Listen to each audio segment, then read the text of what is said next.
When you think about Christmas movies, The Exorcist usually doesn't come up. However, the film was released on December 26, 1973, right in the middle of the Christmas movie-going season. The timing was appropriate. Christmas is the holiday celebrating the birth of Jesus Christ. Traditionally, we go to church, we pray, and we celebrate our religion. Well, we used to. There was a major cultural shift in the 1960s, and while Western society has remained basically Christian, the importance of religion in everyday life has declined noticeably. This has naturally scared a lot of believers, and the sense of a world gone immoral and cruel became a common narrative. Christmas itself turned away from religious celebration, adopting instead a celebration of family, a celebration of kindness, and let's be honest, a celebration of Western consumerism. The world was changing, and in the late 1960s and early 1970s, that change was especially palpable. People were, in a sense, acting out, abandoning past social mores and replacing them with something new. The baby boomers were forcing change and asking questions. Questions like, is there a God? Do you know what she did? Your canting daughter? The timing of The Exorcist couldn't have been better. Screenwriter William Peter Blatty adapted the story from his own best-selling novel. He charged ahead, controlling a lot of the development process, including forcing Warner Brothers to hire director William Friedkin instead of the studio's preferred choice, Mark Rydell. Friedkin had just completed the Academy Award-winning thriller The French Connection, and Blatty wanted that same level of tension for his own film. Blatty is particularly important in the story of The Exorcist. Not that the writer isn't tremendously important in each and every film made, but Blatty's significance here stands out on an additional level. This was not only because he wrote the screenplay and the book the film was based on, or because he had a level of creative control most screenwriters can only dream of, but chiefly it was his religion that was important. Blatty was a believer, a Catholic to be specific, and for him, religion was real. The things he wrote about were real. God was real. And so was hell. Director William Friedkin, who was Jewish, did not practice his religion. But he knew a good script when he had one, and boy, did he have one. The Exorcist presented its narrative as fact, and through effective filmmaking and dedicated performances, the film convinced audiences that what they were seeing was truth. There were reports of people fainting in theaters, of religious hysteria, and of cinema-goers entering a trance of horror. It was, according to many of them, the scariest film they had ever seen. The sun commands you. I always found this hard to understand personally. No, I'm not saying The Exorcist is a bad film. Clearly, it isn't. Rather personally, I was never frightened by it. Just fascinated. And I think the reason is quite simple. I am an agnostic. And on a particularly self-assured day, I am an atheist. I don't believe in God. The Exorcist, if a film can be said to have faith, most certainly does believe in God, because its creator, William Peter Blatty, believed. When The Exorcist came out, it connected with the zeitgeist. The liberated 1960s had reignited the debate about religion's place in society. And perhaps for the first time, religion was losing ground. People were questioning their faith, and the church was scrambling to keep its elevated station in society. Suddenly, the clergy had to argue in public and defend their church. Doubt wasn't a random occurrence anymore. It happened often, and loudly. Rightly or wrongly, after years under the yoke of religion, atheists rebelled openly against the church and against faith, and many who were unsure joined them. William Peter Blatty connected with that, and he recognized that his worldview was under attack. Whether he did it consciously or subconsciously is hard to know, but his story, The Exorcist, was certainly not an intellectual reaction to that change, but rather a highly charged emotional one. Your mother sucks cocks in hell, Paris. Audiences picked up on this. Generations of young men and women, whether they were discarding their faith or cherishing it or asking why they never had it in the first place, they recognized on an instinctive level that William Peter Blatty's story tapped into a major societal fear. What were we going to be like without God in our lives? Would the powers of evil gain purchase? And would the world become unsafe for our children and our immortal souls? It is an incredibly effective narrative, and the film became a classic because of it, deservedly so.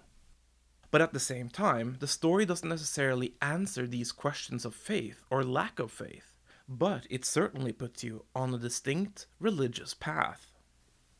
Speaking personally as a non-believer, the film was able to communicate that sense of religious trauma to me. Watching it, I understood what it meant to have a crisis of faith in a new era of questions and doubts, even though I wasn't spiritually attuned to it. And perhaps that's why I was never scared watching The Exorcist. Personally, I'd be quite happy in a world without God. But many people would find a life without God disturbing, horrifying, and quite likely tragic. There was another aspect of The Exorcist that was very interesting, and that was how it was greeted by critics upon its release.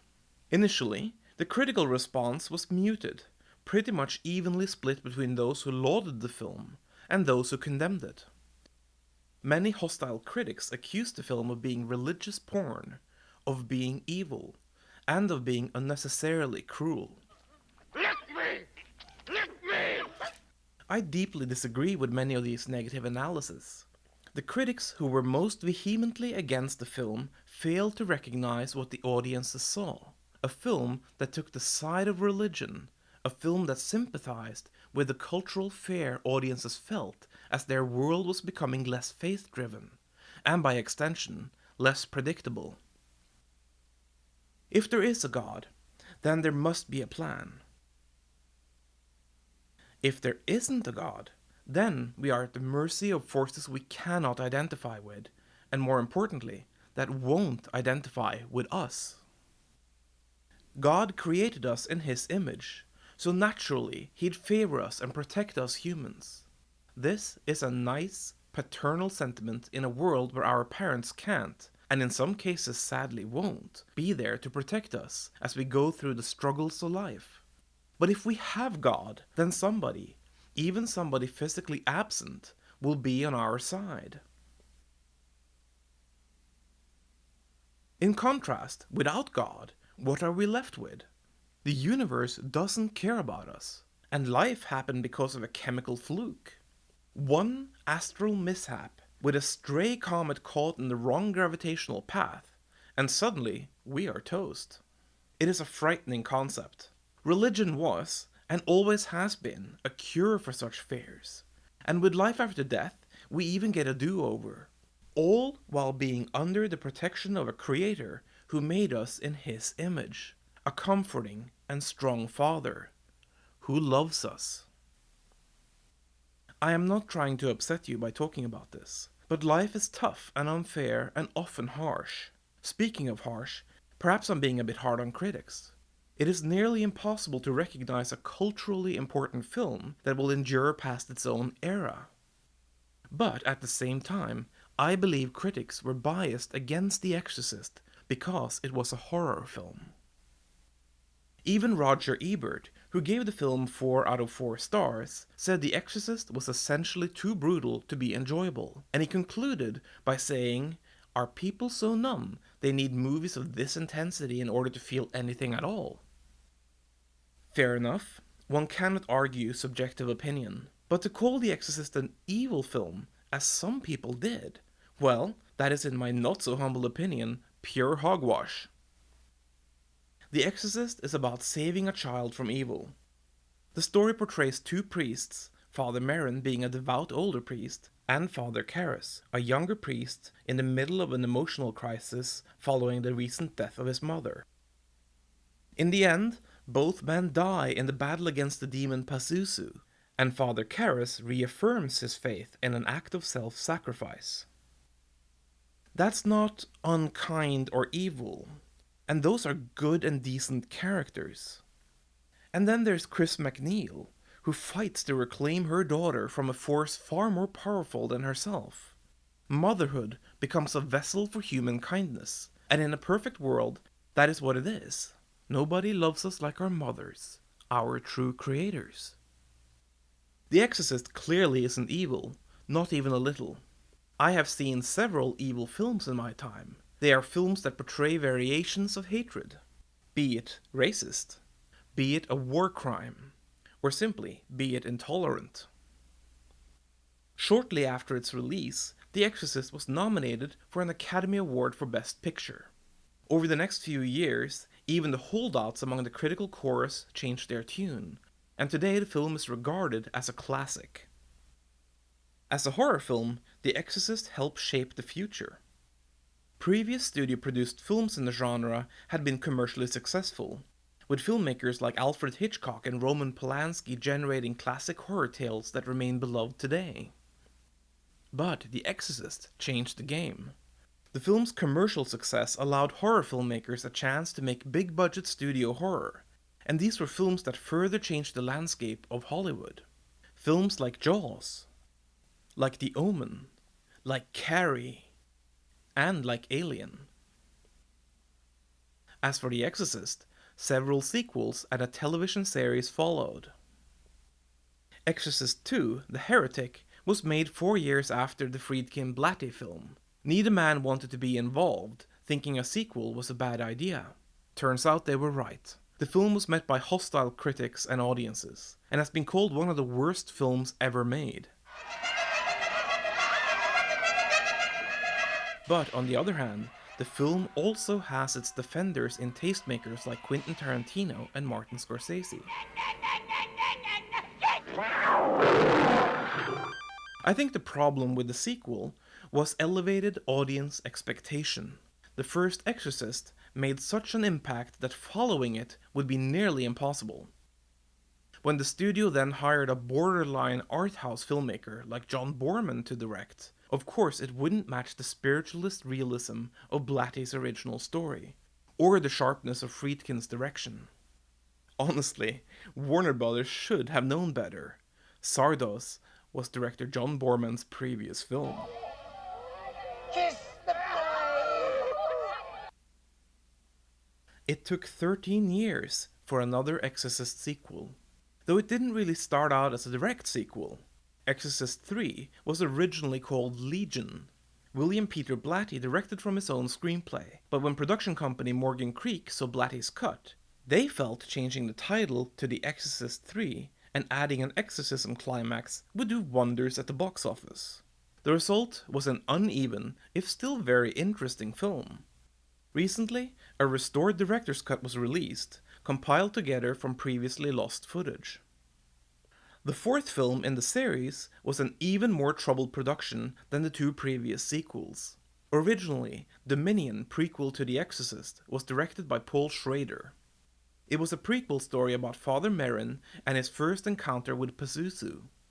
Production company Morgan Creek hated the cut Schrader delivered, convinced it would be a commercial failure. They took drastic action by hiring Rennie Harlin to reshoot the majority of the film, based on a hastily ordered rewrite. Several characters were written out of the story, and new actors were hired for the main supporting roles. The Harlin version, titled Exorcist: The Beginning, was maligned by critics and failed at the box office. The Schrader cut was eventually released on home video, but it only received slightly better reviews than the Harlin version, and it failed to capture the spark of the original film's fanbase. In fact, none of the sequels managed to attain the same cultural impact as the original. They probably couldn't have, for The Exorcist was the right horror film at the right time in our history. Timing that good rarely happens. It is almost impossible to accomplish. If you want, call it divine intervention. Call it a miracle. The power of Christ compels you! My name is Wolf Craft. This is History of Horror. Join me next time for episode 6, Once Upon a Nightmare, where I'll be discussing the border between the fantasy film and the horror film. If you enjoyed this episode, consider liking, sharing, and subscribing. If you're interested in checking out my work as a novelist, my new science fiction novel God of Desolation is available on Amazon. Thanks a plenty!